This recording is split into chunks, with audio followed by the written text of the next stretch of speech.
Ladies and gentlemen, Dave Elliott's never-ending summer tour roleplay is continuing on, and this week we are rolling into Portico, the Portico of Ards, which I've got a lot of backlash from because I said it was in Ards and it's a Portaferry. Why call something the Portico of somewhere if it's somewhere else? I don't say that I'm going to the pub of Bangor and then actually be in Hollywood, do it? No. But anyway, if you're in Portaferry, come and see me this Saturday. There's some tickets left. I'd love to see you there. I don't know much else about it, but the Portico's, it's the colour of that wall. It's yellow, and you can't see that wall. You haven't even seen what the new studio looks like yet, but I guarantee that wall's yellow, and it's the colour of the Portico. So I'll see you there at the roleplay show this Saturday. Hello, and welcome to this week's episode of the Sly Guy podcast. Now, if you're listening to the audio of the podcast, you may or may not have noticed an ickle bit of a change to the introduction of the podcast. If you're watching this on YouTube, you should notice a major change because the podcast has had a facelift. We've got a new logo, we've got a new look, we've got a new set. Everything is brighter, it's fresher, and it's just going to be more fun. Now, that said, it's going to be the same debauched topics of conversation and whatnot, but it's going to just be in a brighter scenario. So it's going to be equally horrendous people, but just basically in a sunroom, in a conservatory. That's what you're getting here on the New Look Sly Guy podcast. So big shout out to Connor and Seamus of Visual Antics for helping us design the logo, come up with the new look for it, and of course even set up my website, www.daveelliottcomedy.com, where you can get everything related to me, my gig details, any tour dates that you want to come and see me. I'm in Portico in Portaferry this Saturday. Next weekend, I'm in the Ardoin and I'm somewhere else as well. Don't know, just follow in the description. You'll see. And of course, you can buy merch through my website as well, which takes you, of course, to the Visual Antics website. And that's where the most important aspect of the new rebrand is. The new logo comes with new merch. At last, people have been calling for Sly Guy podcast merch. Finally, we have it. And if you, as you're a loyal listener, you can get 10% off your purchase of any Sly Guy merch by using the discount code SlyGuy10 at checkout. What a gift to celebrate the launch of the podcast. Now, this isn't going to last long term.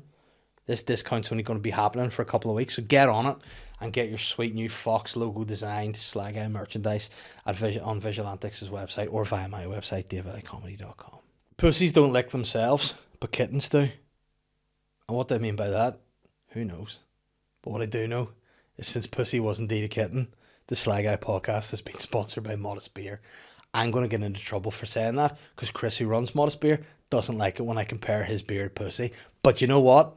It's true. They're long-time sponsors of the podcast, long-time supporters of the podcast, and I'm a long-time forever supporter of Modest Beer. I could sit here and pontificate about how great Modest Beer is, or I could direct you to Modest Beer's website, which is www.modestbeer.co.uk. Or if you're lazy, just follow the link in the description of the podcast.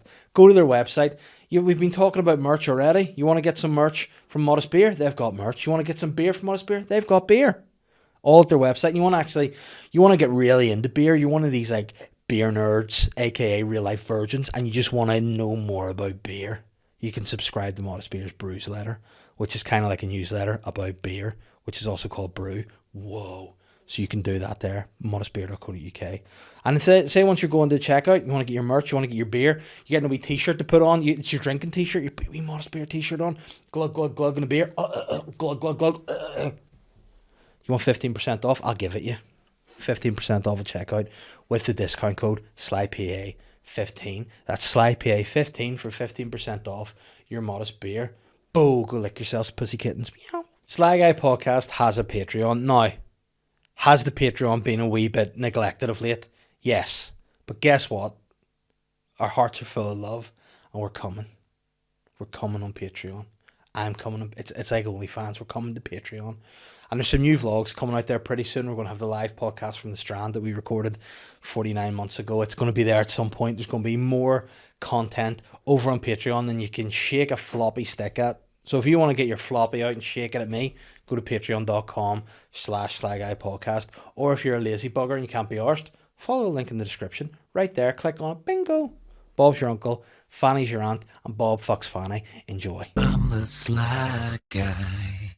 My guest this week on the first New Look episode of the podcast is a man you know, a man you love, a man who's returning from spending a lot of time down under, if you know what I mean. And also he's been in Australia. It's Micky Bartlett. Micky Bartlett, like myself, a DG, a drug guy. We're both full drug guys, just chatting about the scene. Dealing. No, we don't deal. I don't know what I'm saying. I'll probably get arrested. But we just discuss fun times, or not so fun times, trips abroad, and also out of our heads. But it was great to have Micky back. Always, we're just two mates chatting that happen to be recording this for a podcast. So guys, wherever you're listening, whether you're in the car, make sure you're buckled in, obviously, because health and safety. Make sure you're not going too fast, and don't laugh. Don't close your eyes and laugh. Big belly laughs, or you'll have car accidents. Because at the end of the day, I always say, don't drive faster than your guardian angel can fly. I don't know why I have that. I think I must have stolen that off of somebody. But this is a great episode. So guys, wherever it is you're listening, come and check it out on YouTube. See the new look, see the new branding. Go to the websites, get the merch, have a great time, and just above all else, enjoy this week's episode of the SLY Guy podcast. And before I go, also, if you haven't subscribed to the podcast on YouTube or wherever you get your podcast, do that, because it helps the podcast going forward. And also, we have just redone the entire studio, and we want to be able to pay the paramilitaries who did the actual loaning to do so. So help us out, save our lives. Boom. Welcome to my my porn basement. This is it is very. I didn't realize you get rid of your desk. I would have wore a bigger top. I know. I'm all fucking. I've been training. You know what? You look well, but this is the shitty thing. I decided, as a man who likes to sit behind a desk and be shouldery, Aye. I'm just putting it all out there. Just admitting it. And the seats are pushed in a way that the back fat gets pushed forward. Oh, my back fat's out of control these days. Do you think that's just an age thing, or age thing and booze? Stores? Like the amount I fucking booze. I don't know. It's definitely like there was a couple of months ago. I was like, I think I'm starting to fucking see my abs. I think you can say ass. No, but I was looking up on it, and it's basically because I fucking have beer belly. The fat gathers behind your abdomen and pushes it out. Ah. So it's not that I am getting abs; it's my abs are like fucking. Have you seen the guy? And I don't know what he did. He was on Celebrity Big Brother.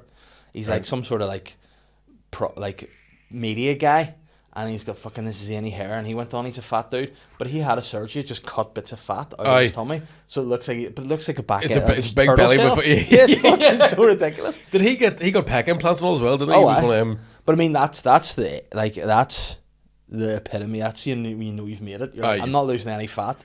Just draw it on the fuck. Yeah. It's like, you ever see that wee meme of it's like a Indian boy and he's like pushing his tummy in through a gate, and it like looks like it because the fat just goes through. It's like, but then you take your shirt, like if he's getting down with a woman or a fella, I don't know what he's into. He's got coloured hair, so who knows? But probably vegan.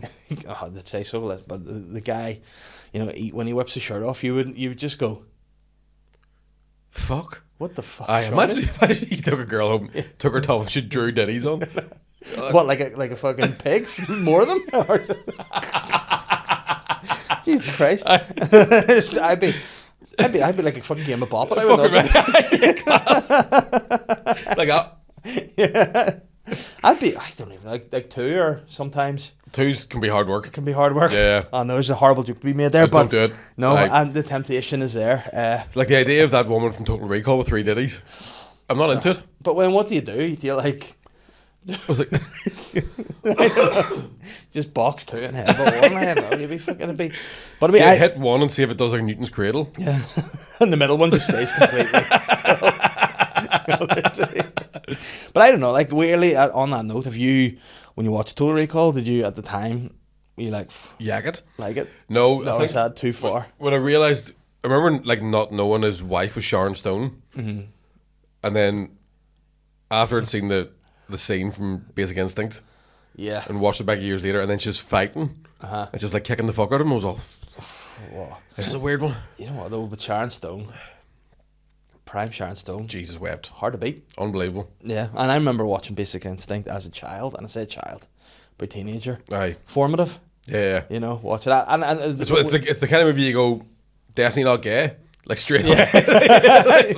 Like there might have been a wee bit of doubt in my early teens, but nope, that's it. Definitely not gay. And also, I'm going to use the wee cubes to make ice. I'm going to just use the wee trays and put it in my freezer. I'm not having a nice pick anywhere near me. But were you ever that horny that you'd watch stuff back when you were a kid and you go, I think I'd take being murdered by her if I got to go there first? right?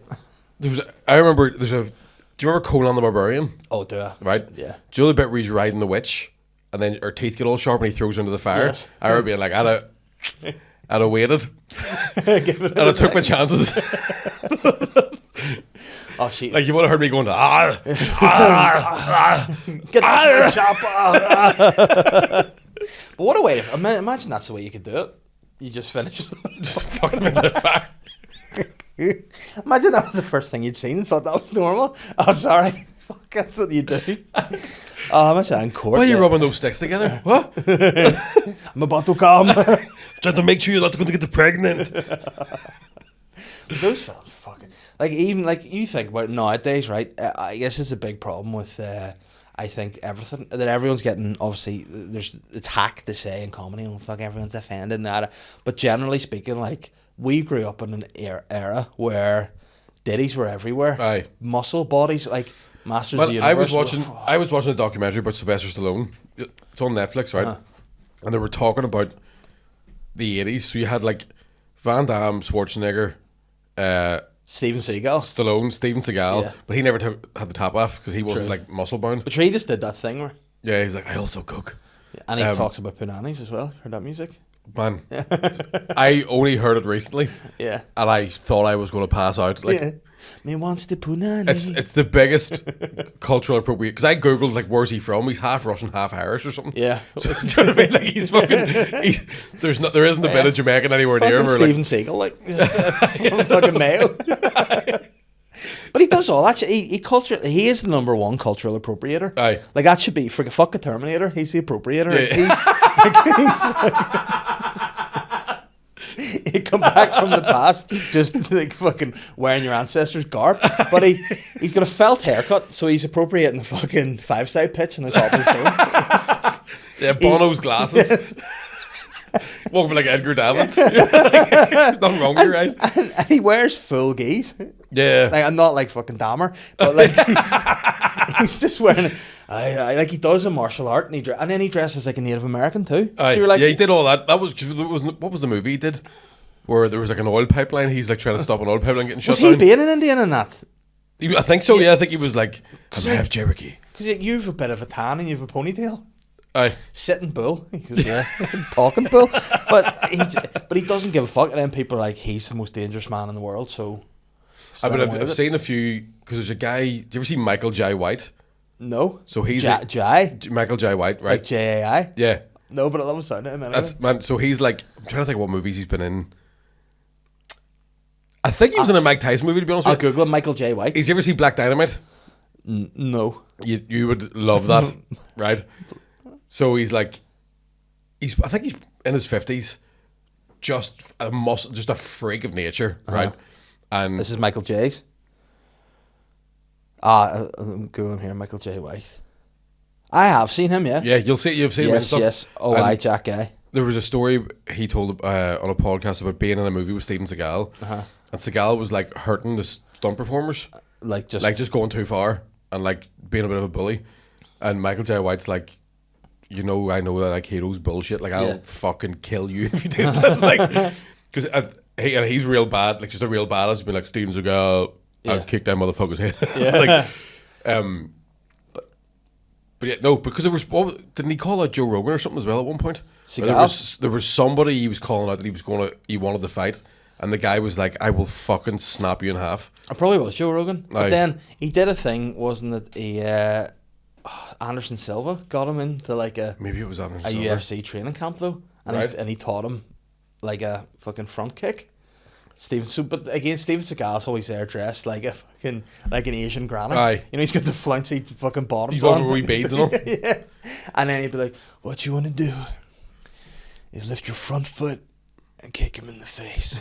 Now, that's literally like you or me could have gone in and gone, kick him really hard in the head. Aye. And Anderson Silva's gone, front kick. And he did that in the next fight, knocked the guy out. It was absolute fucking peach up the chin. Aye. And Seagal's like, But Seagal couldn't do that. No. Besides the belly on him, like. But if you say I don't know how he does, and like how he must be up there one of the biggest blaggers in the history of the fucking world, because he's mates with Vladimir Putin as well now, just for the crack. He just goes over there and hangs out with them and Half Russian. True, but like, have you ever seen the show Lawman? Vladimir man, we want to pull out Ukraine. Come on, him titty, you know.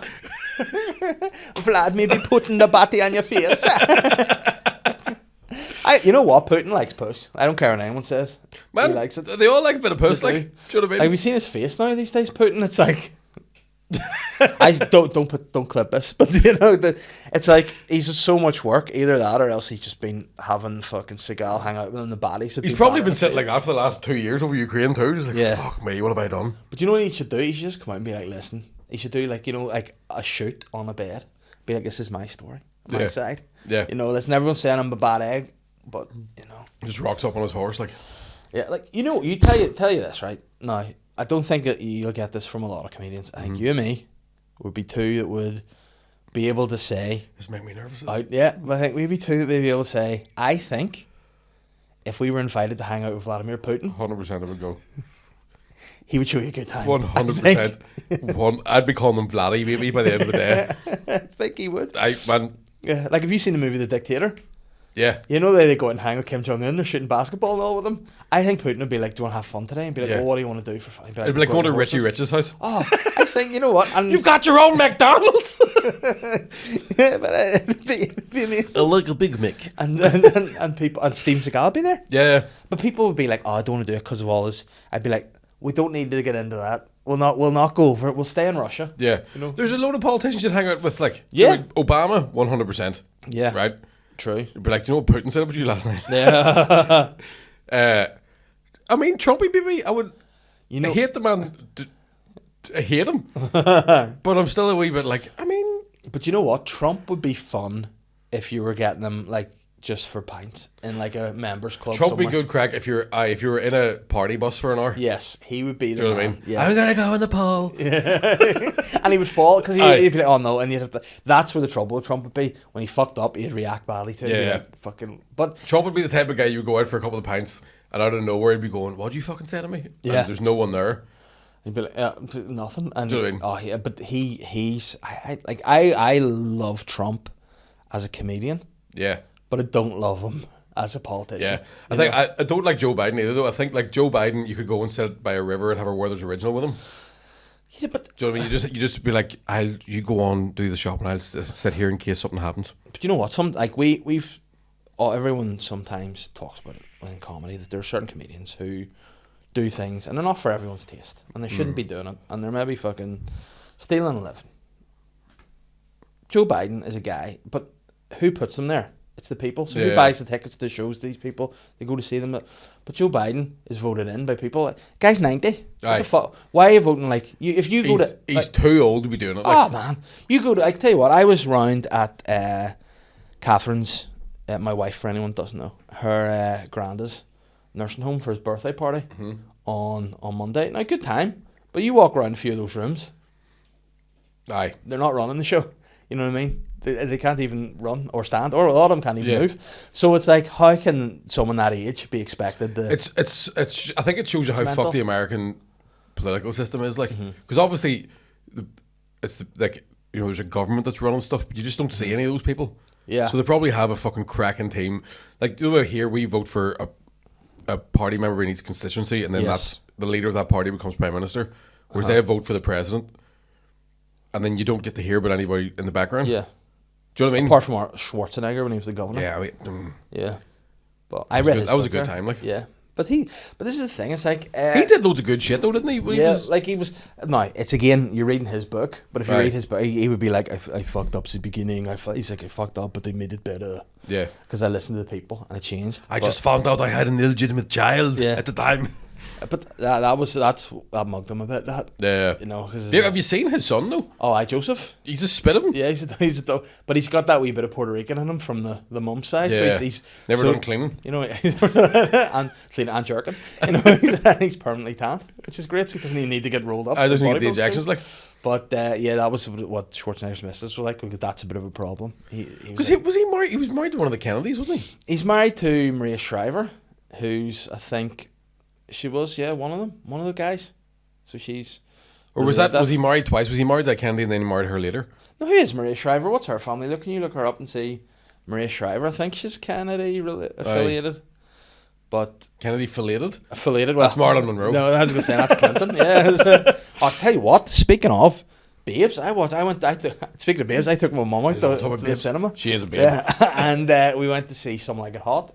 Uh-huh. And that's the first time I've ever, I think, seen Marilyn Monroe moving. Mm-hmm. You know, I've just seen like the photos of her and stuff.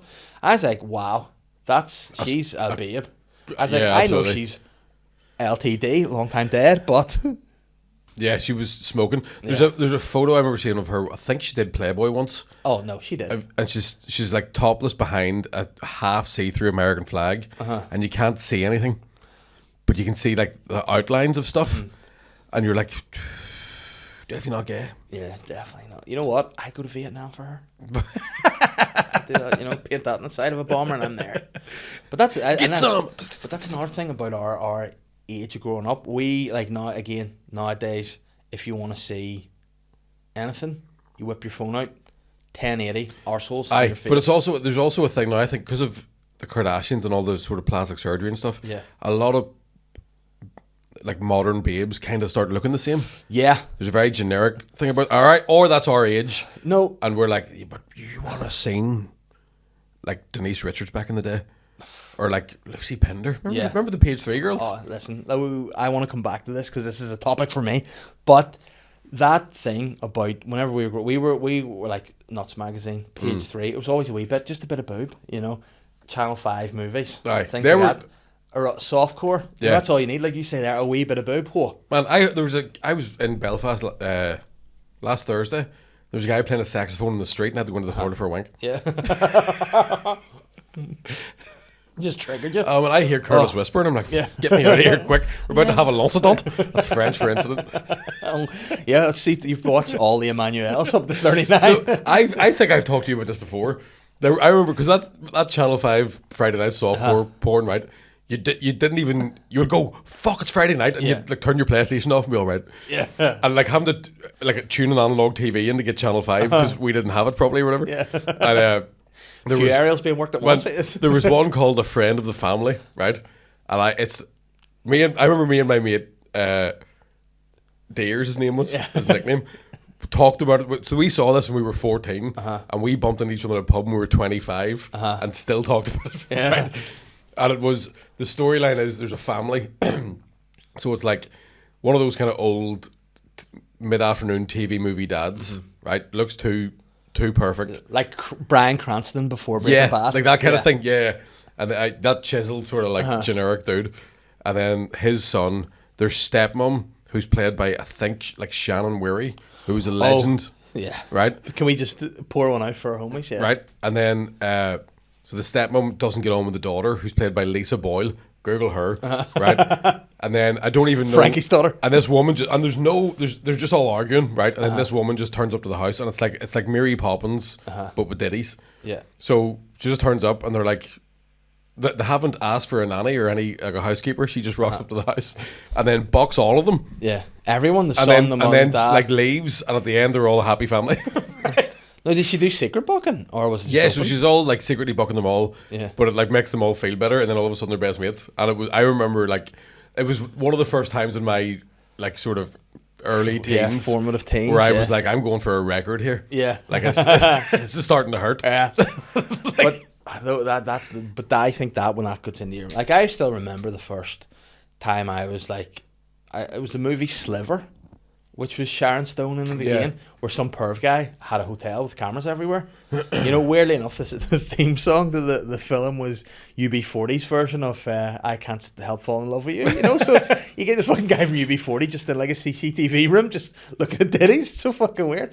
But in that, I remember, and Sharon Stone, she was not keen on wearing clothes in movies. Aye. And at that time, like, she was like, don't want to be disrespectful, because Margot Robbie, a super babe. Aye. But Sharon Stone is probably like Margot Robbie level, maybe a wee bit higher in that time, the 90s, early 90s. I'd say higher, and I think Margot Robbie's one of those beautiful creatures. She is, but I'm just saying, I put it out there. A lot of people that are listening to this don't even know who Sharon Stone is. No. I remember watching watching Casino back as an adult. Because I think I'd watched that with my dad when I was younger. Like, Yeah. when he was sleeping, I was like, Mom, watch this. Aye. Like, she's away from me. I'm on the fuck. Boys. How old are you? 9? Have a beer, fuck up. But the bit where, like, Joe Pesci's, like, just puts her head down. Yeah. Because she's, like, crying about Robert De Niro treating her like shit. He's like, it's gonna be alright. Yeah. And I remember watching that back years later and going, fuck, she's sucking his dick. Like, yeah. Because I think I was like, Daddy, what's that woman doing? He's like, fuck up. What's she doing? He's just stroking her head. Aye, she's just crying. And then she's choking, Daddy. She's very upset, son. Very upset. Yeah. Oh, why is the white tears coming out of her mouth? Don't worry about it. It's crying from everywhere. But she's a robot from Aliens. But you see that when you're, and just think that's normal. You upset? Here, come on to me. Fuck's sake, again. But they were. That's the thing. Like now, again, we're brought up on all that shit, and then now they're like, oh, he's a perv. I'm like, not perfect. It's just what we were brought up on. It's not our fault, And like a bit of softcore, nothing better. I think it's weird too now because like people used to hide porn. Do you know what I mean? Even talking about porn and stuff. Yeah. Everyone's like fucking looking at porn all the time. Yeah. But I remember like finding my mate's dad's one porn tape. Do you know what I mean? That he would obviously wait there when he was asleep and then be all fucking. Yeah. And probably have to like remember it, run upstairs and have a wank. Yeah. Yeah. Do you know what I mean? Like it used to be there'd be ditties in page 3. But then like fucking you had to buy a tape. Yes. And keep it secret from your family. And if you bought it, you get that wee black bag with the gold sort of outline on it. If you bought it in the shop, and it's always stored in the bag. Yeah. Hidden away. Do you know, like it's my girlfriend's uncle died out in Australia, and we went to clean his house. Why are you smirking your face? Because he was a hoarder, right? God love him. He was a nice guy, but he was like pretty autistic, right? And when I mean a hoarder, they filled 8 skips full of stuff in this guy's house, right? But we found porn fucking everywhere. Like everywhere. Like what are you talking, magazines, tapes? Printed out. Old school, printed out off the internet. Yeah. Right? And then I found a tape and I was like, what the fuck? And I'm like, oh fuck. And then getting dead embarrassed because I'm with my friend's family. And her stepmom came in and looked over my shoulder and went, oh, that's only R-rated, fuck it in the bin. Oh, but fuck. Do you ever think about how embarrassing that is though?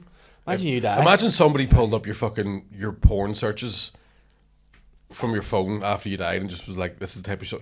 Like, thankfully, they would go, well, he liked MILFs. Yeah. Thank God. Yeah. But, like, even, do you know what I mean? Even knowing, like... Yeah, no, I think that would be, like... I think, like, if you were to say it, you'd be like, oh, that's normal enough. People wouldn't be like... But then, like, this is the thing, and I feel so, like... out of touch and shocked by stuff. See when you like see these like elite celebrities and they're like, they're doing this and they're all fucking kids. I'm like, but kids are rotten. Aye. Like, what do you do? Surely you get that famous. You want elite level like, milfs. Give me what are the F cups? Yeah. Here. Like, you know what you would do? Go to the beer fest and just pick up some Fräuleins. 100%. Bingo. Big Fräuleins. Yeah. What I'm 100%. That needs to be a company. Big Fräuleins.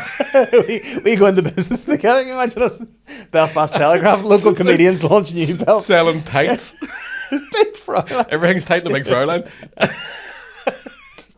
Big Fräulein's what I say about receding hairline. That's not it. I'm a big Fräulein.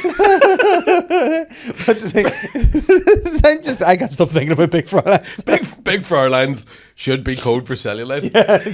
Oh fuck, you've got big Fräulein. Big Fräulein.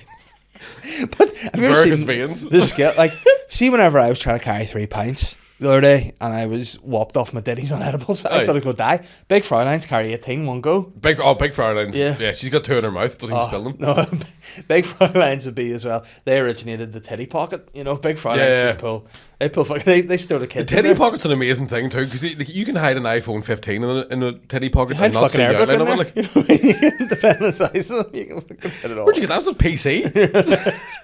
Family computer with a tech nerd installed. Windows 95 with a big screen, the big back on it. I was going to say, it's not Stephen Hawking that made the computers. He is a computer. My mistake. I meant to say. Was. Yeah. R.I.P. There's another one. Like, why is he fucking kids? Was he fucking kids? See, I don't know. He was definitely watching. I would like to think they just wheeled him in and left him there, and then we're like, now you're in it too. You can't tell anybody. Maybe he was trying to do you know what I mean? Maybe he was trying to blow the whistle, but obviously he couldn't blow a whistle. Yeah. He's like, you blown a whistle? No, I'm just a raspberry. But that's just day to day with him anyway. But oh God, love him. Well, he's just a fucking he is one of those guys that you're like. But so I didn't really read up too much. Has he been cleared of like he was just there as one of the innocent people? Or no matter what he's doing in life, that is applicable. Yeah, because he's just there. Like I don't know. Sure, like you could put him and bring him anywhere. Yeah, no, he could be here. Yeah, you know, is that like what was he doing? Yeah. Break dancing? Yeah, no. All you need to do is just like if you could set his chin, just spin around, just poking everywhere. You came for the salsa classes. You know, you break Fräulein can pull him out, but he's not like if someone's like so he's mates with like fucking I don't know Prince Andrew, and he's like, well, if I'm going, I'm bringing him with me. Stevie Hawks is coming too. He's coming as well. Like, but I mean, that would be something. Like, you'd have to if he was there, that'd be a test of how because he'd be off-putting. You know, if he's your mate and he's sitting in the corner, like, Stevie, stop looking at me, and he's like, I can't. Like, hey, Stevie. And then if you can keep it, that's how you know you're the elite level. Or if you're still going hard, and he's like, and then you're like, I don't want to eat out of this room. And you're like, Stevie, shut the fuck up. I'm trying to bust here. That sounds like a good bit of stand-up. Well, yeah. But he's, I don't know. I don't know whether he did or not. But if he's there, but what did they do? That's the thing. Because there must be some of them who just went and had a good time, had a party. But I would say that's like, because I think the way the Epstein Island worked was like it was publicly sort of like these celebrities can't enjoy themselves because they're always getting fucking tortured for photos. So it's like a fucking place for them to come and. So there's bound to have been a public side of it where it's like fucking I can't remember who else was there. Yeah. But like Chris Tucker might have just been going there because he's like I'm just fucking sick of being people shouting rush hour fucking quotes at me. But then there's also going to be like dirty old bastards that are like right. But there must get to the point. Show me the good shit. Do you know what I mean? But there must get to the point where they're sitting there and someone's at the table, maybe a few drinks are being had, and they're like, ever fancy fucking a wee lad? Like, what? Aye. And then someone will be like, nah, what the fuck? And he'll be like, I'm only kidding. Aye. But you say to the wrong one, like Andrew, you fancy fucking a wee lad? Yeah, again? I'll give it a go. Yeah. No, just eating. You have to wait an hour before it after like swimming. Then you like say you're there and like say you're sitting and all you want to do is just have a nice time and you're like, guys, can you knock out in the head there? And then you're there part of it. You're like, oh, you've seen it. But I think Epstein was just a big bribe guy, wasn't he? But I think there's loads of conspiracies about it too. I think like isn't that one of the things that they'll get people on islands like that and make sure they've recorded it, and then they're like, right, you now do what we fucking tell you to do. Yeah. Like mafia style shit. See. Do you know what I mean? Yeah, but you know what? You got to know that anyway, don't you? If you're a big celeb and all. That's one of the good things about being a comedian. You can go, you don't give a fuck. I just did it for the bit. Aye. You know? I mean, no one else can have this perspective. I know it was a lot of cocaine, but sure, it was 7 minutes. Oh, speaking of which, are you okay? I'm alright now. You got into a wee bit of bother potentially there with a wee prop joke. Do you want to explain what happened there? So, last year, right, I did Never Mind the Mock Blame. And I was vaping on stage because I didn't even think, fuck, you shouldn't be vaping on stage. The Waterfront tweeted, like, Micky Bartlett was vaping on stage and he shouldn't have been, right? And I think they were a wee bit annoyed about it. Oh, I mean, it sounds like it, yeah. Right, which fair enough because it is illegal, you shouldn't be doing it. But I just didn't think, thought I'm on stage, doesn't matter. Yeah. And then I thought, right, what can I do this time that'll escalate that a little bit, right? So me and Casey booked in this apartment and I was like, right, we're going to get in a carry out. And I was like, right, I'm going to buy a bag of flour. And I'm going to let on. I'm going to hide it under my desk. And just in case I want to let on, I'm taking coke. Like during the show. And Casey goes, I've got a toiletry bag from the airport. So I'm like, oh, that's perfect, right? But then I forgot to buy the flour. But the apartment we were staying in, I opened the cupboard and there's a fucking full bag of it. I was like, flour? Yeah. I'm like, the lords have shone upon us, right? So I poured it must have been about a quarter of a kilo of this bag of flour into this. And I rolled it up, and I didn't want to show the rest of the community, so I had it in my back pocket. I'm like, if I sit down on this, it's going to blow flour. Like, it'll be fucking night's over. So I hid it under the desk, and I said to Dom from Shine, like, there's a bag of flour under there. Just like, as might be funny. So we got through the first half, and I'm like, there's no period during this where like it would make sense to have the bag of flour out. And then we're doing the scenes you'd like to see. So we're actually, like from like the bit from Mock the Week. Yes. So we're actually standing up doing the jokes. And I'm like, now's the time. So I rolled out like and I like licked my finger, rubbed flour in my gums and then stuck all around my nose. And then Diona was like, what's that? And I went, you want some? So everybody's being dead serious. Like, Willie T came running across the stage, and Casey goes, "I'm pretty sure he thought it was coke." Yeah. He was like, "I don't have cerebral palsy." So then that was grand. So we're all like fucking fucked with that. Did the round, and then later on during the show, just right towards the end, I was doing the quick fire like trivia round. So Butler's about to ask the question. I went, "Hold on a wee second," and I cracked the bag open, and I'm like, "Right, go." And I blitzed it, right? I got about fucking 10 questions in a row, just like, and everyone was like, "What the fuck?" And then when everyone's cheering, I just stuck my fist into the bag and slapped myself in the face, right? And I'm like, flour. I was a mistake. Like, it really was. Like, as soon as I done it, I was like, I was a fucking bad idea. Yeah. So afterwards, somebody from the Waterfront came over to one of the guys from Shine and was like, "Is that cocaine?" Yeah.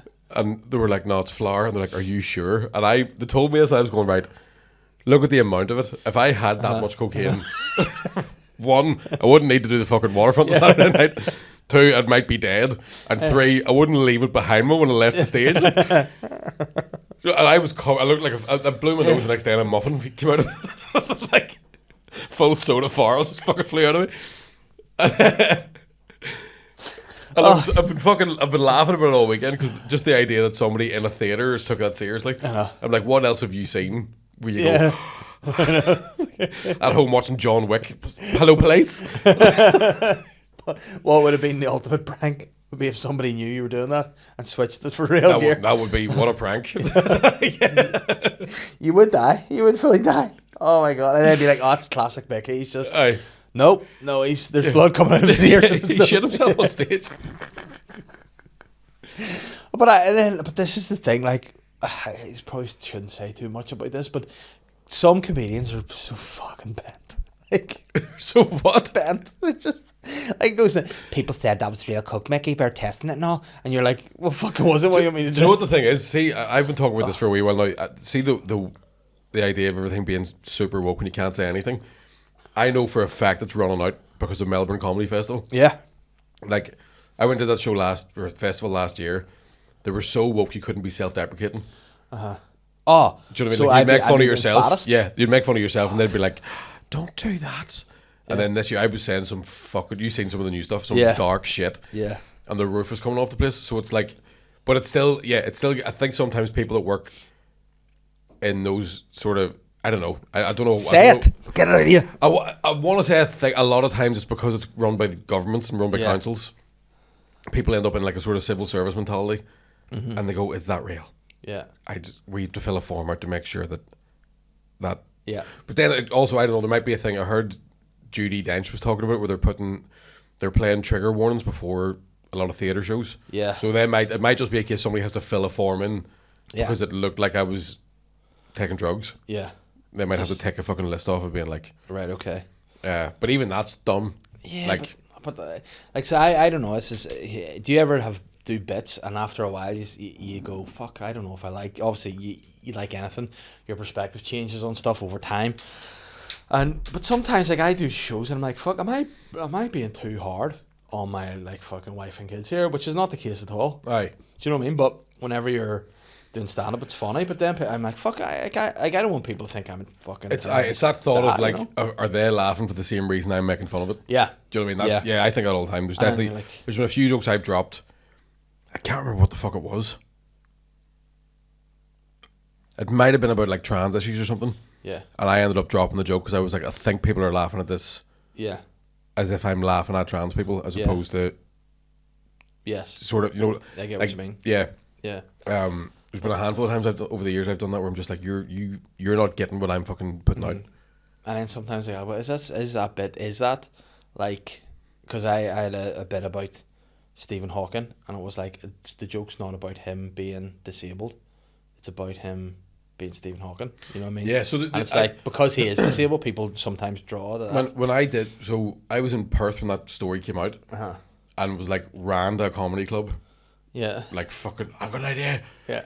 And I did the voice at the wrong time, and people were like, and I found myself going, we've all just found out he was on Paedophile Island. Yeah. And you're still like, no, not the disability thing. Do you know what I mean?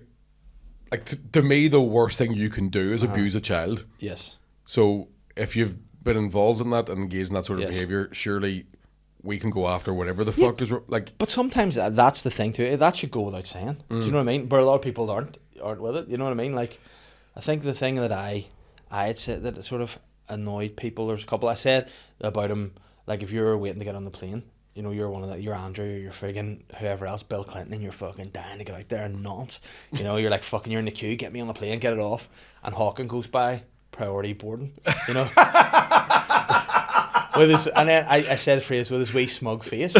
You know, like, he does have a fucking smug face. He did that. I saw that clip of you being like, he does always look like he's hiding something. Yeah, yeah. It's like, you'd be like, fuck you, Stephen. And it's not, you know. It was We're all nonsense. Yeah, and he's like, well, fuck, why is he get the first dibs? You know what I mean? It was that, and then there was a bit that I said, oh, fuck, what was the bit that was like, that's maybe a wee bit, he goes, blah, blah, he does all that. I'll get back to it. But there was something there, and I was like, fuck, is that the wrong reason? Aye. You know what? Where? But then again, you're like, no, the joke is at the fact that they're all fucking over there raping children. Yeah. You know, that was what it was too. No, that was the joke. Fucking, it was like, you know, if you're out there, it's horrendous what happened. Everyone's terrible.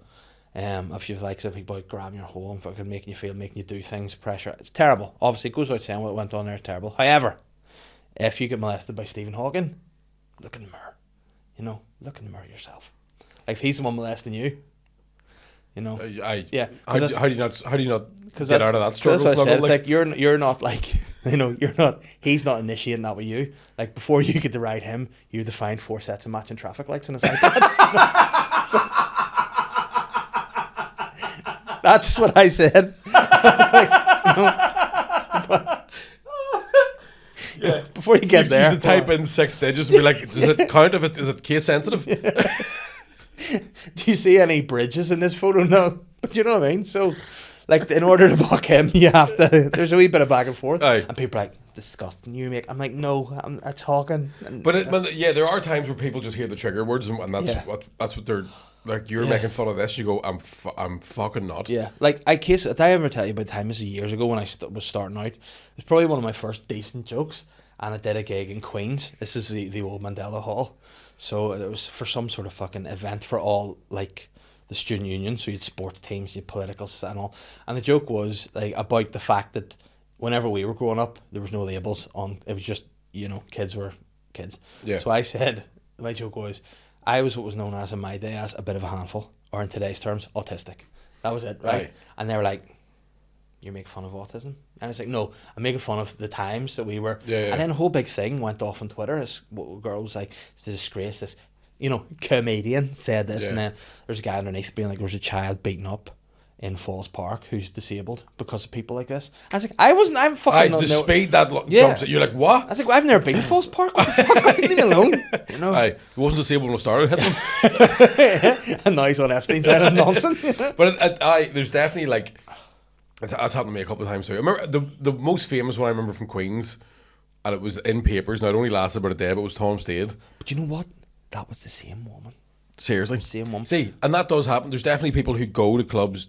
But the best thing about her one, she was like, I heard this is what the joke was. It's about hamsters. Yeah, she wasn't there. She wasn't even there. Yeah, and I was like, how can you have that much outrage? Aye. And because the joke was about, he bought 2 hamsters and they were both male, and they started trying to mate. Mm-hmm. And I think the line was, they're in jail, prison, fucking each other, right? Mm-hmm. Which she then took as, well, that's non-consensual sex, which isn't true, because some guys are gay for the stay. Yeah. Right? And then she was like, how's that going to affect someone who's been sexually assaulted? And you're like, well, unless they were sexually assaulted by a hamster and are in fact a hamster, it shouldn't. Imagine that in a court of law. I know that sounds fucking terrible, but like, but there was one. It's not as extreme. But there's a guy when I was out in Melbourne, Arj Barker, right? Mm-hmm. He's like, he'd be Australia's version of Shane. Yeah, like fucking sells loads of tickets. Isn't really on that much TV, right? Uh-huh. No, actually, he'd be on loads of TV. He'd be Australia's version of... What's he called? Arj? Arj Barker. Arj. Right. So I've met him a couple of times. He's a fucking sound guy. So he was doing a show one night, and there was a woman in the front row that had a baby with her, right? Uh-huh. And the baby was crying, fucking really unsettled. And she was just sitting there, right? And eventually he's like, look, I'm really sorry about this, but you're going to have to take the baby out because it's a big theatre and all they can hear is your baby crying. Yeah. She goes straight to the newspapers. Like, I was kicked out for having a baby. And Arj Barker's like, the baby was causing a fuss. Yeah. The baby clearly wasn't fucking comfortable. Yeah. And that is interfering with the show. and she was like, I just wanted to have one day where I could feel what it was like before I had a kid. And you're like, well, you shouldn't have a kid then, right? But you know what? Right. So then turns out another comic was like, that same lady came to my show, and I had to get her to leave, and she was fucking complaining about it then. Yeah. She then went on a TV show to talk about it, and the baby starts crying, and the presenter of the show was like, look, you're going to have to fucking... right? And the dad takes the baby, and you're like, you end up at a point where you go, your baby's clearly unsettled and doesn't want to be sitting through comedy shows. Yeah. Plus, you must be such an arsehole, you can't get a babysitter. Yeah. But, you know, that is it, because obviously with that, when that whole thing came out, I can't remember who, somebody had sent me an email or DM or something to ask would I talk about it, because I have kids. And I said, no. Because you can't win. If somebody ever said to me, would you come in and defend a comedian for a show you were... But you know what? I just thought it was such a fucking no-brainer thing. I was like, don't bring your fucking kid to a comedy show. Yeah. Like, he's not being wrong. Here's the thing, right? There are certain things that are for... Like, you should be able to bring your kids... But it's like having bars. You can't bring under 18s. The rules are the rules. That's the thing. See, if someone has a rule, you just don't bring But there's it, also, like... Because I remember... it happened, I think it was Danny Sloss's gig. We used to have the same agent. And she told a story about a woman who... It was a massive stadium, like, had a baby in the front row, and she had to go out and go, look, I'm really sorry, but you cannot have the baby in the front row. Yeah. And she was like, no, he won't cry. And the manager was like, it's not about him crying. We've really loud music playing here, and you're right beside a speaker. You'll fucking deafen the child. Yeah. She was like, you can stay and sit at the back in case the baby fusses. You can just get out easily. But there's no point in you sitting here and having to walk fucking the whole way through this room with a deaf kid. And there's definitely times where, like, I remember going to see The Dark Knight Rises, and a couple brought their baby, and we were all fuming. Yeah. Just cinema full of people were just like, just move it outside. You know what? But that's... Some people are... Like, they take certain things too far. It's like, you know, oh, I've got a child. Yeah, other people have had kids 4 years. It's like dogs too. You know, some dogs, it's dog friendly, but doesn't mean you bring a fucking big Siberian husky in and set him on the table. You know, within reason. And it's like, the kids, like... As a parent, you can never fully chill with your kid anyway. Do you know what I mean? Like, we went to the pub the other day. We were out down at the Bangor Sea Festival, and it was always good fun event every year. Right. Fucking fun fair, the works, bit of food, all grand. And afterwards, we were like, let's go to a pub. Mummy and Daddy are going to have a wee drink. You can have a wee juice and lay on your tablets or whatever else. Fine time. We went in. Matilda tried to climb up on a chair, scratched her knee. Oh, non-stop, wouldn't stop crying. My leg, oh. And then Holly was, and I was like, Holly, you're going to knock your glass over. I'm fine, Dad, I'm fine. You're going to knock her glass over. Matilda's running around crying, I'm bleeding, I need to go. I have about that much in them. I was like, right, fucking, that's just stress. So see, if you're at a comedy show, you want to go and have a laugh. You don't want to be going, fuck's this kid going to be? And you'd be up to Ido anyway. 100%. It's just something stupid. Like, it's, I don't know. I think we've talked about it for years, there's definitely people who go to comedy shows who are like, they're going to be annoyed if it's not exactly what they've seen on TV. They'll only, 90% of the time they've only seen one type of stand-up. Yeah. And that's what they like. And they go to see something else and it just they're so offended. Yeah. And there's definitely, because I've done I've seen my last two shows were very self-deprecating. And I had a point where I went, that's the same thing all the time. So my new show is now more like, right, we're going to go out and start making fun of other people. Yeah. And there's a real fine, because sometimes it is the comedian's fault. Like sometimes you get a cunt who's just an edgelord. Yeah, they're just trying to like, what's the worst thing I can say? Yeah. Whereas that's a different kind of thing. I'm thinking of. No, but I think we're more like, what's the fucking closest to the line I can get? Yeah, and it's still a joke, and people still understand that it's a joke. But sometimes people are offended at halfway to the line. Yeah, no, like in Pugs the other night, I made a joke about a certain politician who may or may not be accused of doing something fucking horrendous, and some woman at the back of the room was like, too far. Yeah. And I'm like, you don't know too far. In about 5 minutes, you're going to hear something's going to blow your fucking mind. And sometimes that happens. Like if you just cross into a threshold of like, they go, he's talking about me. You go, I've never fucking met you in my life. Yeah. See, I don't want to give away a new bit for my new show Adventures coming out in the new year, but I have a joke in that about potentially the similar, but however, the bit I'm talking about, I'll have to set up, but I use the phrase his first name and the first letter of his surname. So, you know, and I say, no, he did a thing. This guy, if you're talking about someone that did a thing, it's this. But then also there's another person who may or may not have been a Milwaukee cannibal with the exact same first name. and start. Oh yeah. See, yeah. So I was like, what's? I thought Milwaukee Cannibal was a code for. yeah, no. I was like, yeah, that's gonna be a rusty trombone. Milwaukee Cannibal, where they just eat your arse and then some. A great football team. Milwaukee Cannibals. Yeah, it'd be fucking super. We'll do that. What's it called? Busty Frylines and the Milwaukee Cannibals. Fucking right, That's a great league. I like to throw the pigskin around. It ain't pigskin, boy. Yeah, you like pigs. I like foresk. But wee tiny football. But like when I did that line and I said, "Oh," it was dead silence. And then whenever I referenced the other name, they laughed. It's like, you know, it's just like. But then I don't know. It's just that's the nature of it too. And I think, like, it's without sounding like too much of a wanker. It's kind of our job. Yeah, is to go right. Let's see how far we can all go together. Yeah. But then sometimes people forget that. You ever go through like I don't know, it's like maybe a run if you're at gigs with people and you're seeing reaction to stuff and people are like, oh, I can't talk about that. Oh, and it's like, fuck it, we're here to do that. And if it's if you go too far, you have to deal with consequences. There's definitely like, do you know that thing of like the Jimmy Carr's a great line, where he says the next time he gets in trouble or he like gets cancelled, he's going to make an apology. So he'll hold the whole press conference and walk out and go, I'm sorry.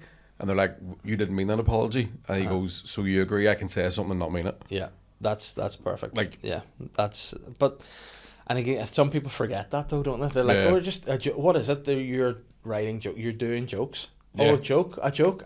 You know, it's like the thing. So, but then this is where the line sometimes gets blurred. That nowadays with certain comedians and podcasts and things, like a lot of people go to comedians for their news, or like Joe Rogan knows everything about everything. So people are like, oh, comedians are all these smart. Some comedians are the dumbest bastards. Oh, in the world. I'm thick as shit. 100%. Like I'm a stupid bastard, and people are like what he said. It's just to be funny first is the main. Yeah, and Joe Rogan isn't that funny. That's the thing too. Like his stand up isn't great. No, but have you ever seen that video, the art of stool humping? No. This McCann showed me it. So it's like, it's basically a bunch of people that are on Joe Rogan's podcast talking about how humping a stool is hack. But then it cuts to every special Joe Rogan's done, he humps a stool. Yes. And then it cuts to Joe Rogan trying to defend stool humping. Then it cuts back to another comedian being like, see, whenever you said stool humping, I thought that was some sort of term for gay, and I was like, I don't know where I'm going with this. But I told this story on our podcast. I don't want the whole story takes far too long to tell. But I was at a family event. I'll set it. I'll do the short version. So I had a cousin who died about a year and a half ago, right? You found a lot of porn in his house? He was 24, died in his sleep, but thanks. Oh, shit. But they had a big, he was a mad culture, so they had a big tractor run for him and all this, like, big Memorial Weekend thing. And I went down to it at 8 o'clock on Sunday night, and this is culties that have been drinking since 11:30 Saturday morning, right? Nobody could close their mouth. They're all fucking steaming, right?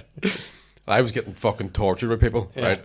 This one guy just kept calling me Buckethead for some reason. Like it was so stressful. Doesn't even make sense. It was so fucking stressful, and I'm standing just trying to like have a pint with my fucking family and stuff. And this guy just keeps going, "Do you like dark humor?" Right?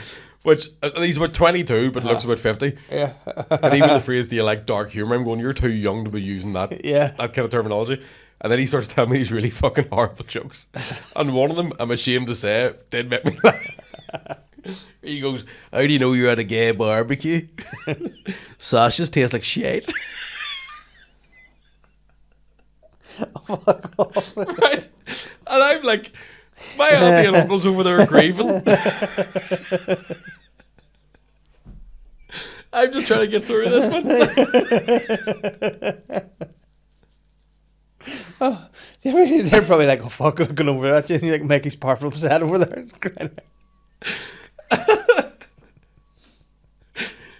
That's so fucking stupid. It's so because again, you can fucking say that joke to somebody that like wants to pull comedy apart and puts too much on it. They're like, so you really think that gay men put cooked sausages up their asses? Correct. No, they put them up frozen. It's harder.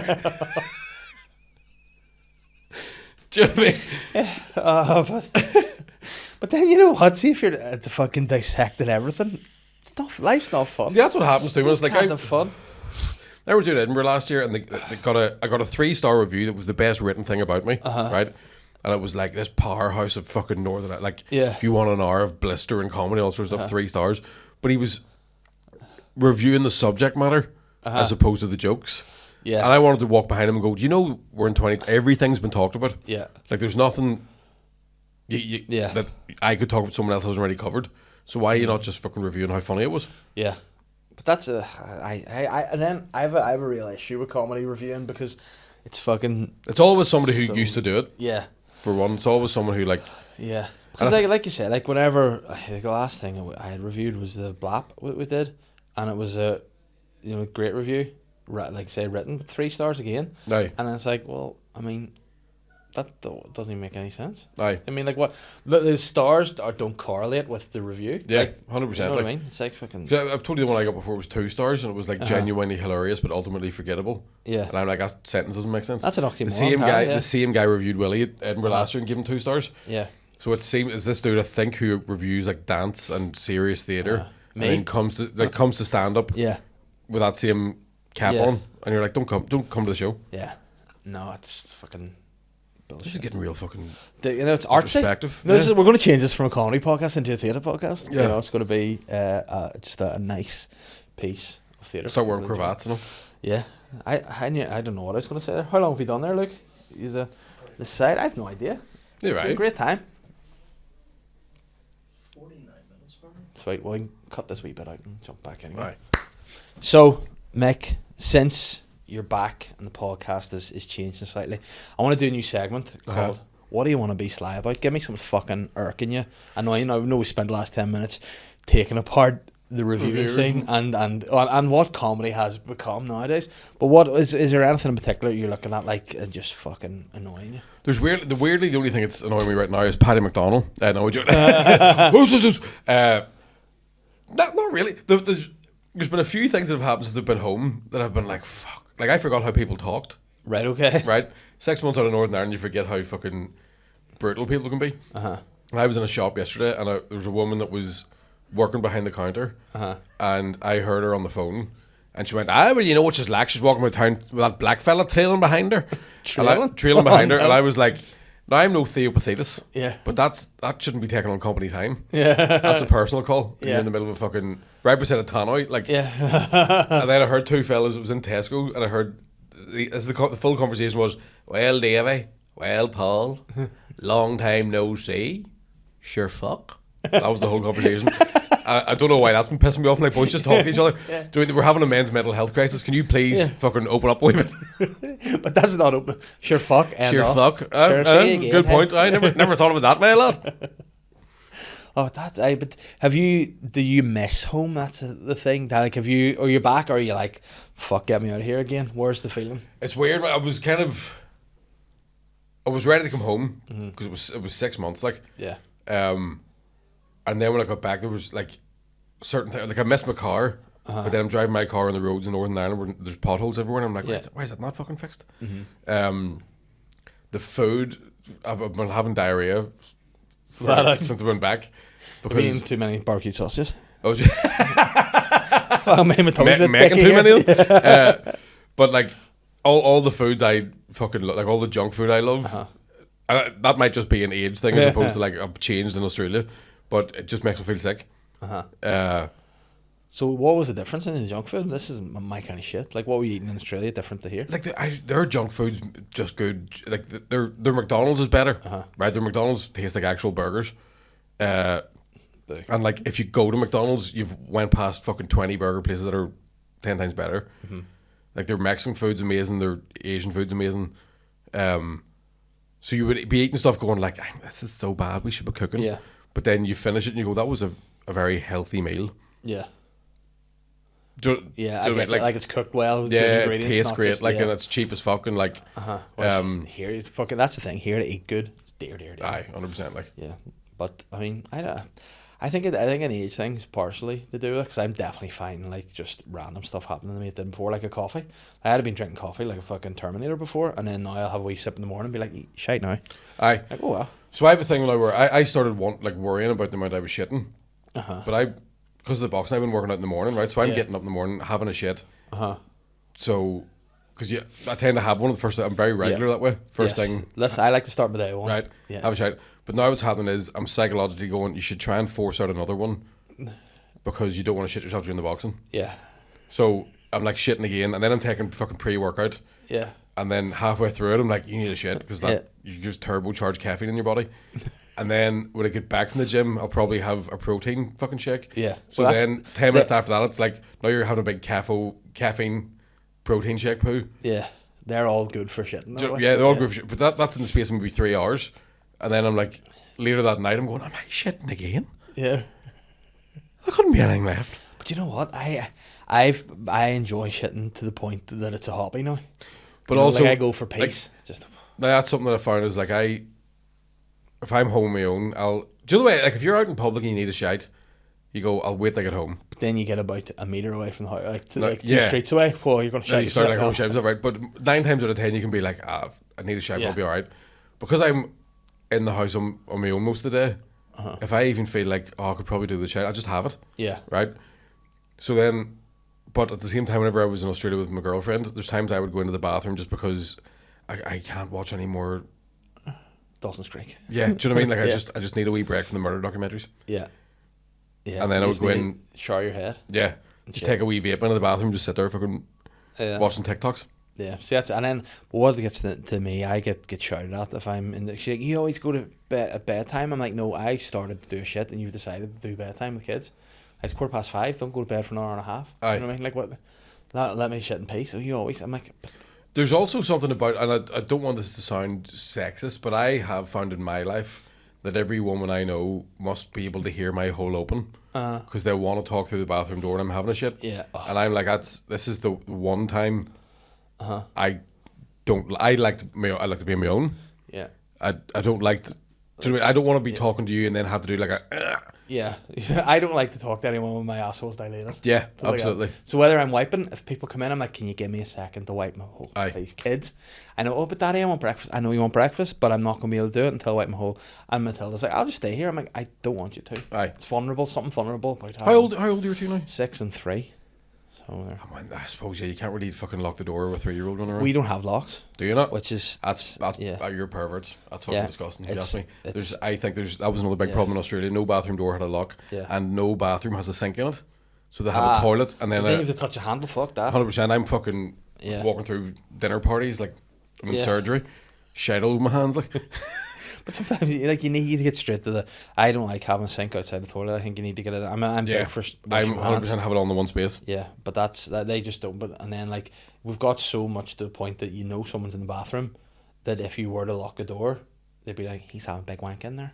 And I'd be like, fuck me. Another reason why you need a lock. Yeah. But... I lock my bathroom door and I live on my own. Yeah. Well, you know what? We will get... I don't want a burglar coming in and seeing me taking a shit. We will have the TV, lad. I'll be in here. Yeah, as I'm working away here. But when the girls get old enough, we will get locks on the door because I do not want to see my children nude ever. Aye. Like now when they're wee kids, it's okay. But see when they're like nothing. My nephew's 5 and he was getting changed out of his school uniform. You know, he was like wanting to play, so he's like fucking and he just whipped his trunks down and his dick and balls right. And I was like, he's too old. Yeah. I was like, that 5's now. That's not a baby anymore. That's a wee boy. Yeah. I'm like, me and my dad were both like, yeah, it's weird to, like, cause like I even like if obviously having 2 daughters, it's not my remit anything to do with sore bits. Aye. So if she's like, oh, I have a sore twinkle, I'd be like, well, speak to your mum. She'd be, but mum, I'm like, well, I'm not going to do anything about it. So aye, mum's at work. I don't give a fuck. Well, you just have to fucking suck it up and drink some water and there's some Calpol. She'll sort it when she's home. I'm not getting involved in that. Aye. Yeah, I definitely fucking think too. You having 2 daughters is like. Because I've noticed that my niece is 2 and she's fucking 10 times smarter than her 5-year-old brother and sneakier. Yeah. And there's definitely something, I've heard loads of people saying about like little girls mentally develop so fucking quick. Yeah. That you're like, it's like living with a fucking evil mastermind. Like. But they're all like, Holly's 6 and she's already, to me, what I imagine a teenager will be like. She's learnt the big fucking sigh. Oh, Daddy, I have to do this. I'm like, yeah, why do you have to do that? I'm like, the logic of because I'm your dad and I've told you to do it. Yeah. That doesn't compute with her anymore. Have you ever caught yourself going like, I was never like that when I was a kid, and then immediately going, I was. Yeah, like the worst thing for it is like I think back to the times that I used to think my mum was such a dick when she was hoovering. You know, I'd be trying to play PlayStation, she'd be like, lift your feet, and I'd be like, but again, the timing of the hoovering was always when people were doing things. Yeah, but it's like that's all I was ever doing anyway. Aye. Just lying in bed, pulling a dick of myself, playing FIFA. Aye. You know, and if you can come whilst watching Patrick Vieira, you're impressive. Aye. But I would do it all, and she would be in trying to just do the house. And like, never lifted a hand to help the woman. I know, I think what about a that too. Like, bastard I am. yeah. Like, and I wonder, she would fucking shout at me and all, would you just tidy your room? Aye, and then you come in your room, you'd lose the head. Aye, if your room's tidy. Yeah. Like, don't touch my stuff. Yeah. Because you know there's tissues in there isn't snot on. Like it's fucking paper mache down the back of my bed. Fucking hell, yeah. But it's I feel so bad for him. And then yesterday we went to watch a Northern Ireland women's football match last night in Lurgan, Mornview of all places. Oh, yeah. Should have called in. Too late. She was too tired, fuck's sake. So we went, and on the way home, I was driving her home, and she was watching her like something on her tablet. And I say, so Holly, how you doing? Are you alright over there? And she goes, Dad, I like to have some downtime in the car. I was like, fuck's sake, alright.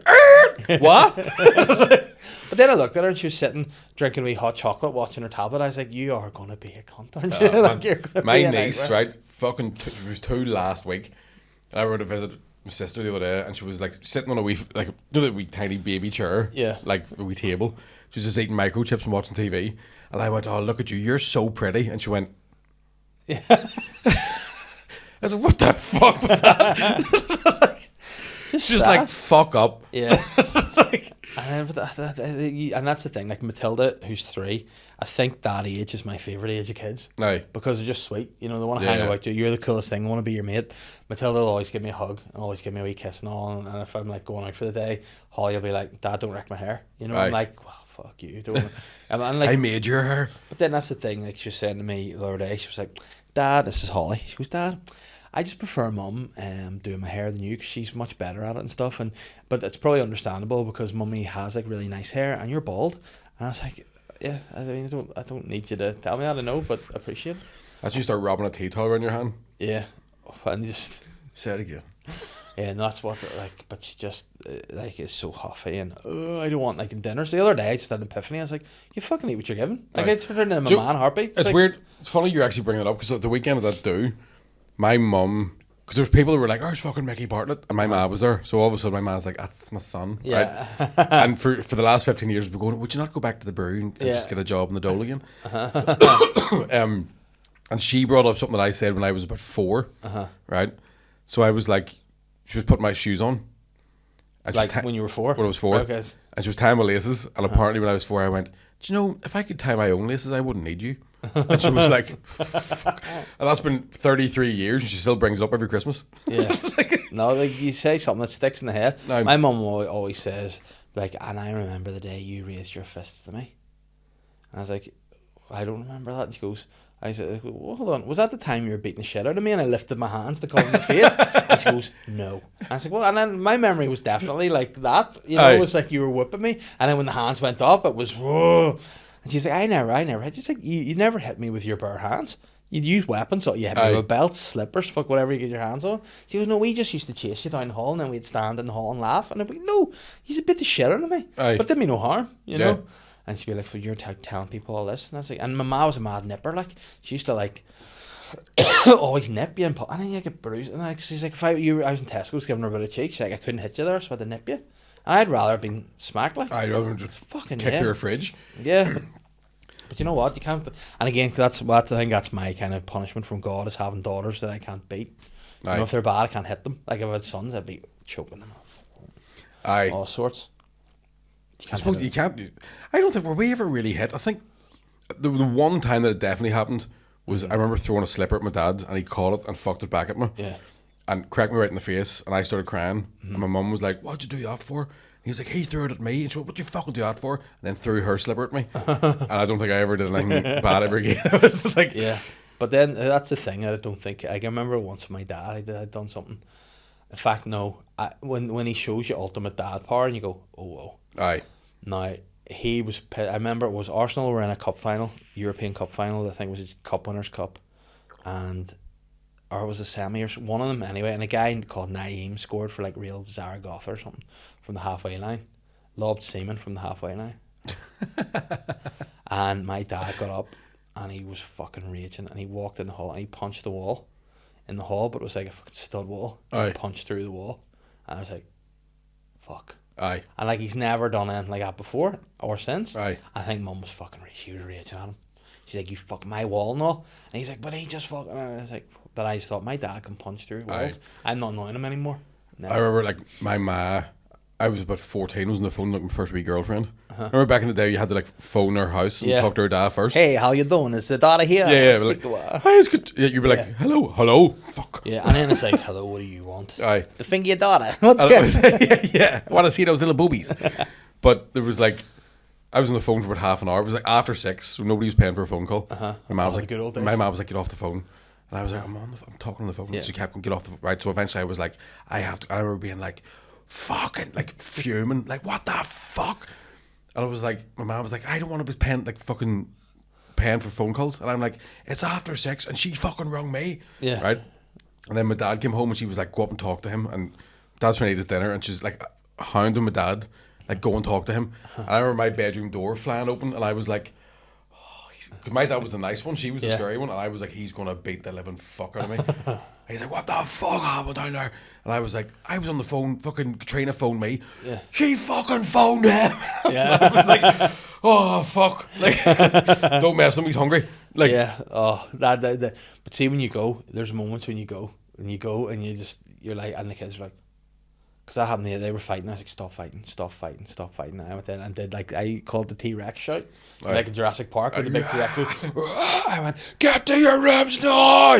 And they were like, both started crying, went up the rooms. And I was like, do not. And I said, Holly, you do not leave your room until I tell you. I want to leave. I was like, 5 minutes. Don't hear a word. And then I went into the bedroom and Catherine was like, ooh.